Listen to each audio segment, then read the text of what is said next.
ajira.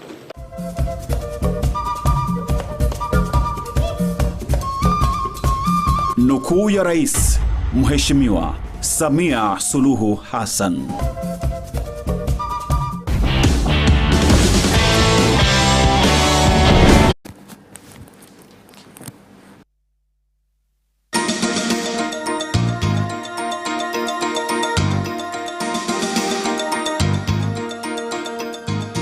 In Capital News tonight, Ministry of Agriculture tables 2021-2022 budget estimates. President Samia Suluhu Hassan holds talks on business environment in Tanzania with Aliko Dangote.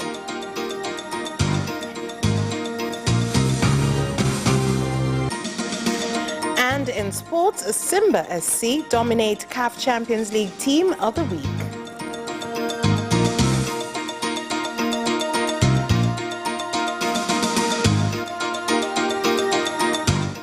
Good evening, this is Capital News at 9:30. My name is Vanessa Victor. Let's start things off with the national news.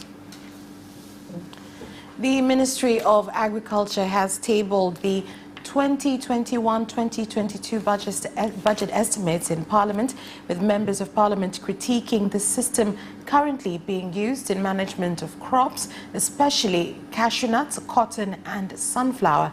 Earlier on in Parliament, two MP-elects, Felix Kavedjuru from Buhigwe constituency and Dr. Florence Amizi Muhambwe from Muhambwe constituency, were also sworn in by Speaker Job Dugai.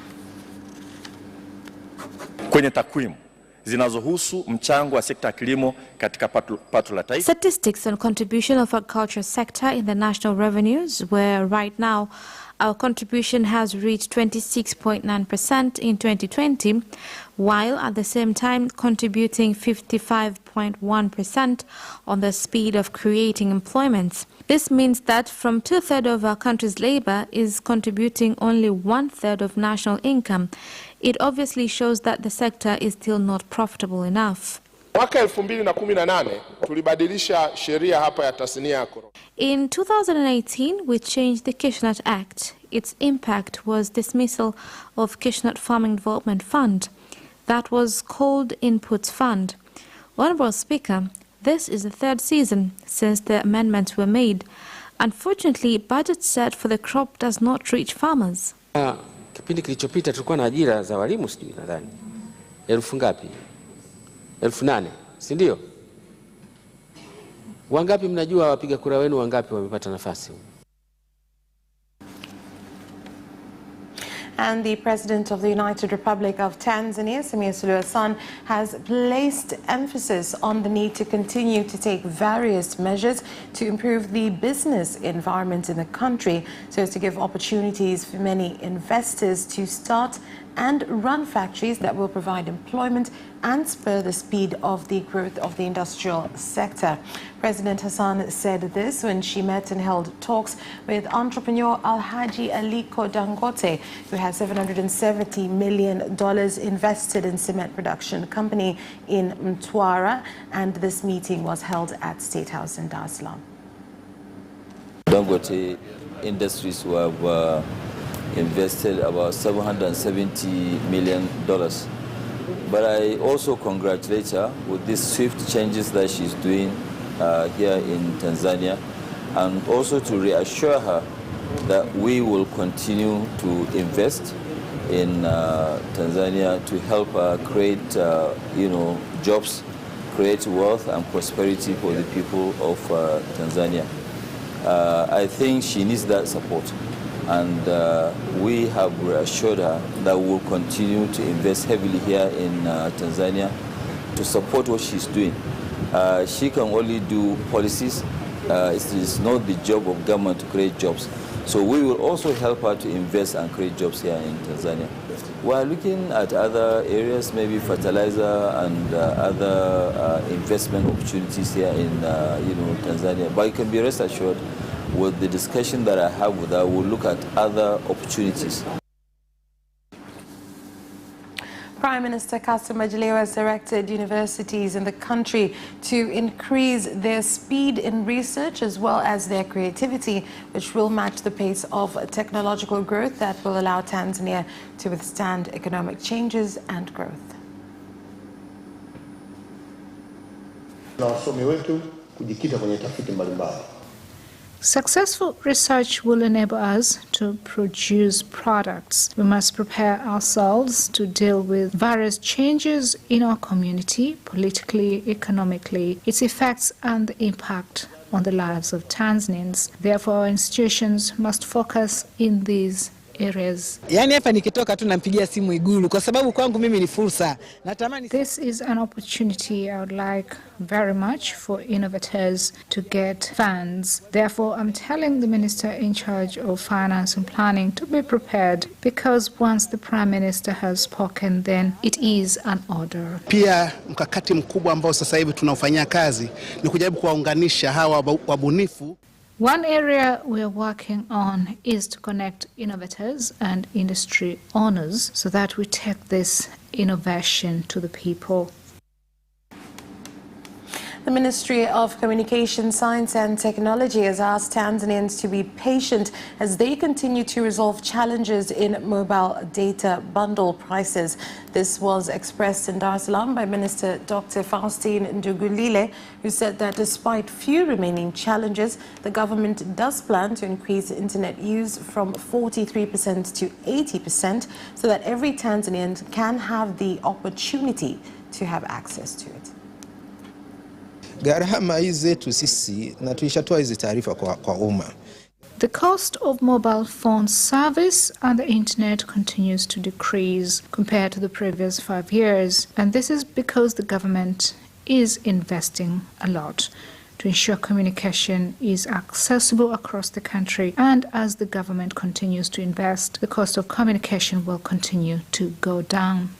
And the private sector to see on the preparedness of the Tanzanian sixth phase government in attracting investment in ICT and the role of ICT in enhancing investment and development for Tanzania. And we know we have an advantage of the optical fiber that starts from the Tanzania linking the East African countries through the submarine cables. So we know that using this advantage, Tanzania will be able to increase investment. We are looking at the linkage between the state, market and community in the context of digitalization. So we are trying to look how can we capitalize on the the benefits that are bring forward by digitalization here in the country. And as we can see, there are so many opportunities that are being brought forward by a digitalized economy. So there is a role that the state has to play, but also there is a role that the market has to play, and also the community. And the linkage between these three blocks is very important. And orange farmers in Tanga have been advised to stop the habit of entering into contracts to sell their oranges while their fruits are still in the farm, as the move has been causing them setbacks.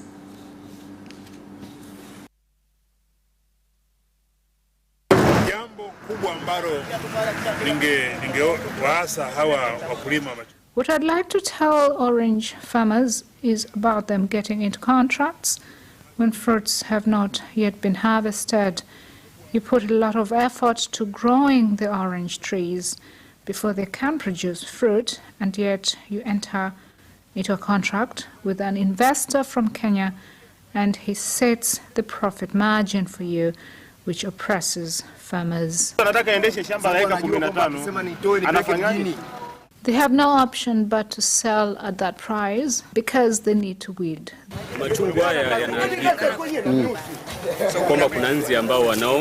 Farm officers don't come to the farm to train us, which leaves us in a limbo.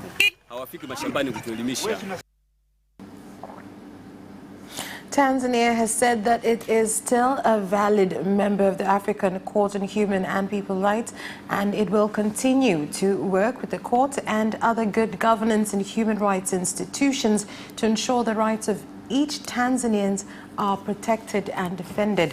The Minister of Foreign Affairs in East Africa Cooperation, Liberata Mulamula, said this when she met and held talks with the President of the African Court on Human and People's Lives, Judge Sylvain Ore. In another move, Ambassador Mulamula also met with the network of African national human rights institutions as well as a representative for UNICEF. We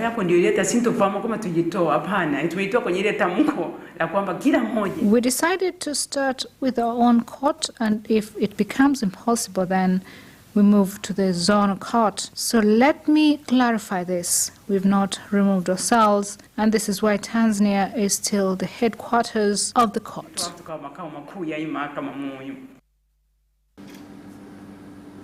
The Ministry of State in the Vice President's Office for Union and Environment, Suleiman Jafo, has said that water levels have risen in lakes and seas due to environment destruction, while adding that the ministry has started a historical environment cleaning campaign to address the problems that have resulted from climate change in the world and specifically affected Tanzania.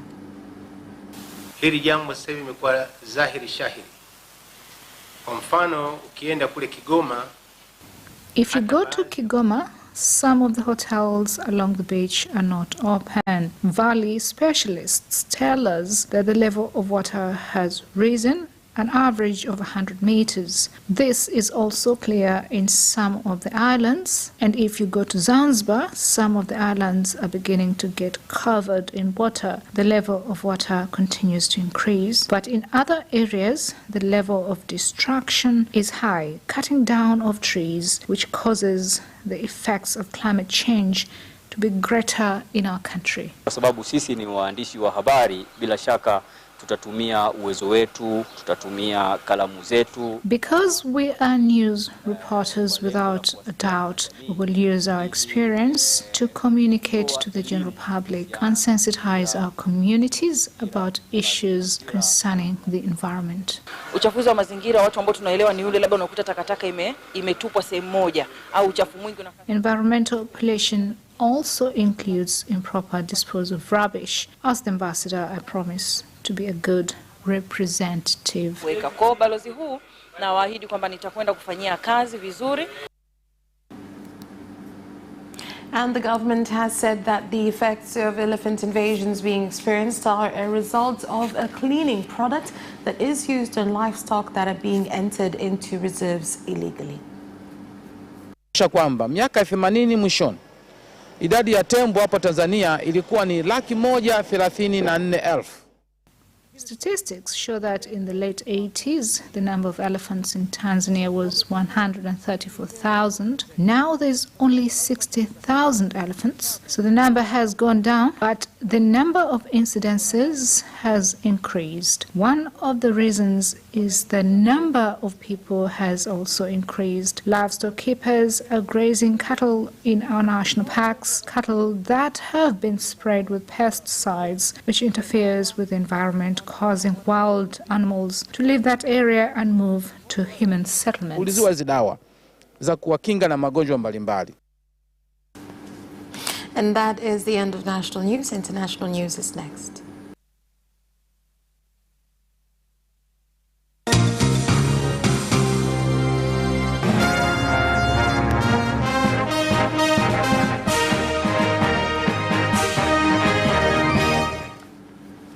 In international news, the volcanic eruption on Mount Nyiragongo on Saturday night has sent thousands of people fleeing from Goma across the border to neighboring Kenya.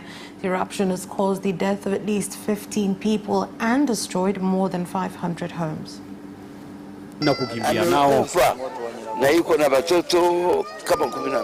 He died and left almost 12 children.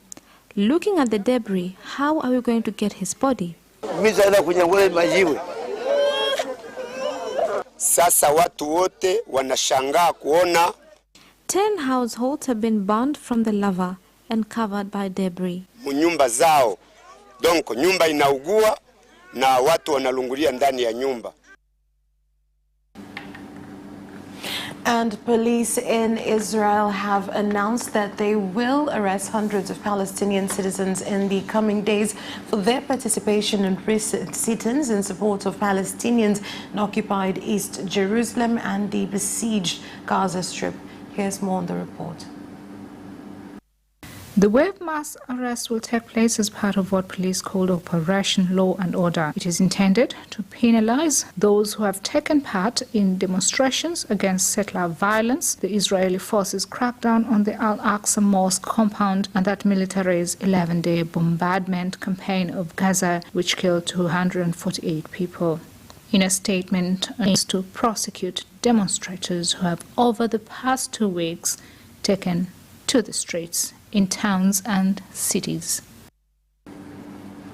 The Chief Justice of Kenya, Martha Koome, on Monday officially assumed office, promising to ensure that no case remains in the justice system for longer than 3 years at any given time.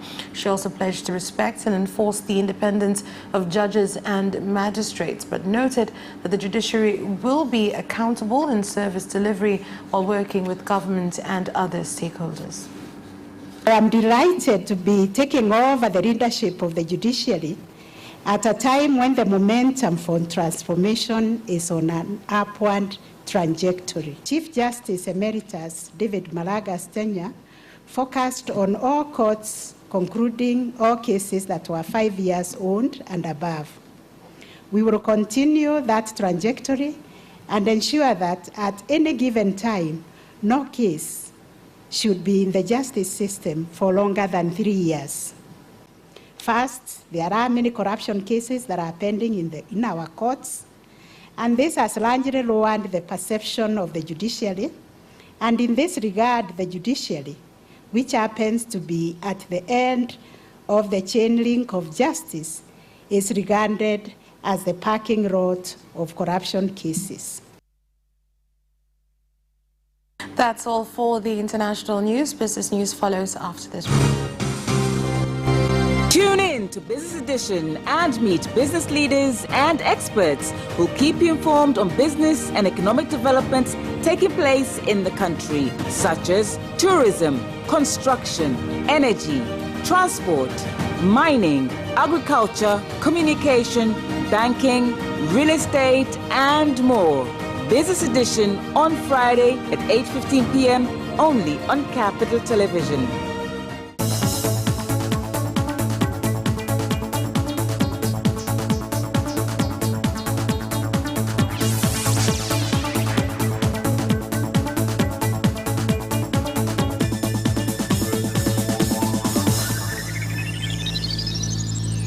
Welcome back, and now in business news. Mobile phone company Tigo has said customers who participate in the promotion to celebrate 10 years of Tigo Pesa continue to receive various prizes, whereby 80 million shillings out of 120 million shillings has already been won by various customers taking part in the promotion. Tumebakiza milioni 120 kwa ajili ya washindi wetu waliobaki. 120 million shillings is left for the remaining winners, 20 million for weekly winners, and 100 million shillings for the mega draw, where each winner will be awarded with 10 million shillings each. Thus, we are calling on our customers to continue using Tigo Pesa. Natumaini hii pesa niliyopata siku ya leo. From the prize I received today, I shall use it in topping up capital in my poultry business. This is not over. I still hope to win in the mega draw. Mwezi Juni,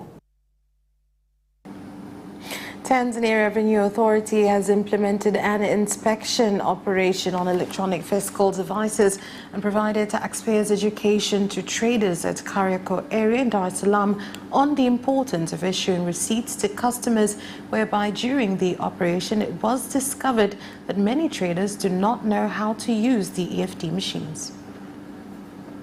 Kunakuwa na changamoto utoaji wa risiti, lakini pia tunajitahidi kuwahimiza, ndio maana tuko mtaani. There is a challenge of issuing receipts. That's why we still pay them visits regularly to remind traders on importance of giving out EFD machines, as well as talk to customers on their legal right of taking receipts whenever they purchase goods or services. Tunatoa risiti safi kabisa, hamna shida yoyote.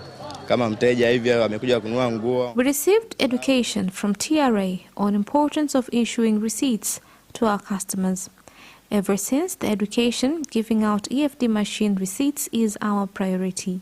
Tunaandika receipt tunaweka pembeni.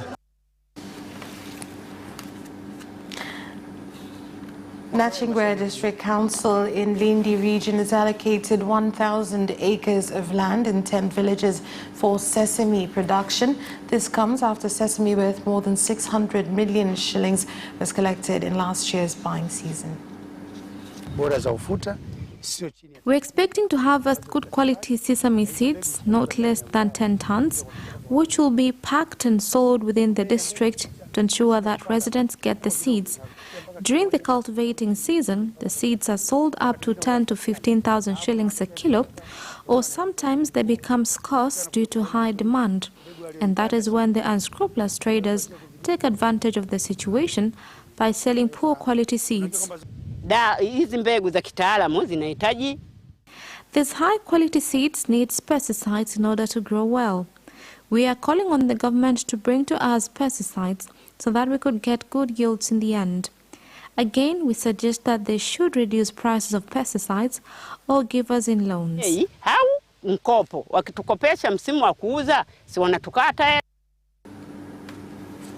And that is the end of Business News. Sports is next.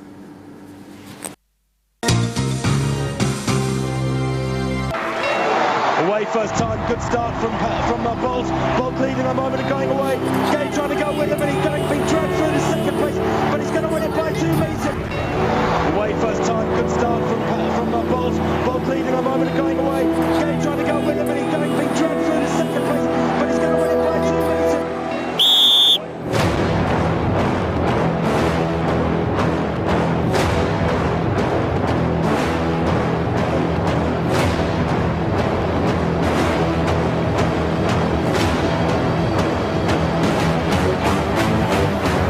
Position, Joaquinho, he did lose and then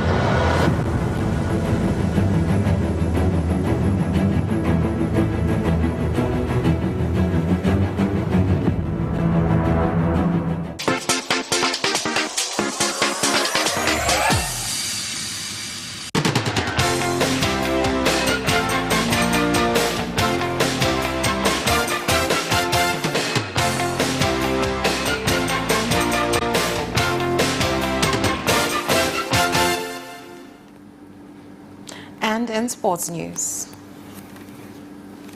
Tanzania heavyweight Simba Sports Club have dominated the CAF Champions League Team of the Week, with 5 players being recognized following their most recent performance. Wekundu Msimbazi gave their best in the second leg of the quarter-final, winning 3-0 at the Benjamin Mkapa Stadium last Saturday, but ended up getting eliminated 4-3 on aggregate by Kaizer Chiefs. John Boko struck twice, with Clatous Chama scoring once and assisting once as well.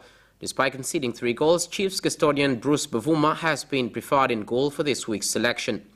Mnyama's Shomari Kapombe has been given the right-back position after playing his part in helping Aish Manula keep a clean sheet. Mamelodi Sundowns centre-back Mosa Lubusa, who scored in the 1-1 draw against the Red Devils, is also in the team alongside Yesser Ibrahim, who coincidentally scored for the Egyptian side. And Yanga Sports Club have opened a war of words with their rivals Simba Sports Club just a day after the latter were bundled out of the CAF Champions League. The Msimbazi Giants failed to make it to the semi-finals of the competition despite beating Kaizer Chiefs of South Africa 3-0 in the quarter-final return leg clash at Benjamin Mkapa Stadium, as Amakosi qualified instead through a 4-3 aggregate win as they had won the first leg 4-0 at FNB Stadium. Simba's exit has given their mainland Premier League rivals something to talk about, and in a shocking revelation, Yanga official Senzo Mazingisa, who quit Simba to join the Jangwani Giants at the start of the season, has claimed 5 players in the Simba squad have improved beyond playing for them and deserve a big transfer. In a statement that has not been received well by the Simba faithful, Mazingisa has named the 5 players as goalkeeper Aishi Manula, defender Shomari Kapombe, midfielder Klatus Chama, winger Luis Mikison, and defender Pasco Wawa. And Real Madrid captain Sergio Ramos has been left out of Spain's final squad for Euro 2021. But Manchester City's Aymeric Laporte have been included after switching allegiance from France. Spain boss Luis Enrique revealed his 24-man panel for this summer's tournament on May 24th, with Ramos missing out after a disappointing campaign at Real. Barcelona's Sergio Busquets has been named captain in Ramos' absence, while Laporte has been handed a defensive spot ahead of the 35-year-old after seeing his request to represent La Roja instead of France approved earlier this month. Ramos has not missed an international tournament for Spain since Euro 2004, but will have to watch on from the sidelines as his countrymen bid to wrestle the trophy away from current holders, Portugal. Napoli owner Aurelio De Laurentiis has confirmed the departure of head coach Gennaro Gattuso after the team missed out on Champions League qualification. Here's more. Against Hellas Verona, knowing that a victory would secure the place in CR's top 4, but they came unstuck in the front of the fans at Stadio Diego Armando Maradona. Napoli were held to a 1-1 draw, while Milan bet Atalanta to move into second, and Juventus thrashed Bologna to snatch the final Champions League spot, with De Laurentiis subsequently revealing that changes will now be made in the dugout. The Napoli chairman took to social media to bid Gattuso farewell, thanking him for his work at the club over the past 2 years. And Kylian Mbappe has hinted that he is open to signing a new deal at Paris Saint-Germain after their disappointment in the Ligue 1 title race. Speculation of Mbappe's future is raging as he approaches the final year of his contract, with Real Madrid and Liverpool reportedly weighing up big money sum bids for the forward.